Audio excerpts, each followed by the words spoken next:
வேளாண்மை கவிழ்த்து பல படையடை இடித்து மழைக்கு தொடங்கினர். மழை கொஞ்சம் பற்பது சிரமப்பட்டவரெல்லாம் அழகாக எடுத்துக்கொண்டு மழை கொஞ்சம் பற்பதற்கு திருவள்ளவர்களெல்லாம் தட்டி தன் மணிக்கூட்டிற்கு சென்றனர்.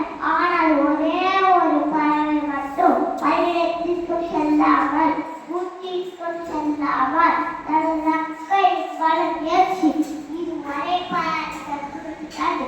இந்த மரம் பறந்தது. மற்ற பறவைகள் இந்த பறவையை பார்த்து இந்த பறவை இந்த பறிக்கின்றால் எல்லாம் செய்தது.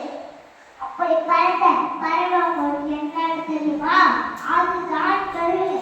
ஆனையெல்லாம் துரியும் தன்னுடைய காலத்தாகாமல் இரண்டு மரத்தை கடந்து ஏற்றி நேரத்தை தாண்டி மேலே சென்றது. வேகத்துக்கு மேலே மழை இருக்காது. அதனால் அங்கே பறந்தது.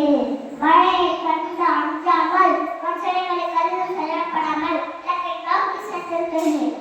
ஆகவே எந்தே நம் கையிடம் இரண்டே உணர்ந்தால் மழையை கண்டதும் கூட்டிற்கு பறந்த மற்ற பறவைகளை பார்த்து நாம் மட்டும் மேலே பறிக்கின்றோம் நம்மளை பாதை செய்தார்கள் இல்லாமல் பல மலைகளுடன் பார்த்தது.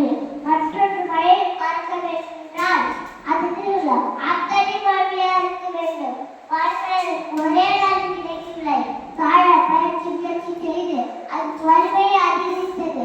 அதுபோல நீங்களும் இலக்கையாலே வலிமைகள் தொடர்ச்சியான பயிற்சி முயற்சி செய்யுங்கள் என்று கூறி முடித்தார் கலாம் ஐயா.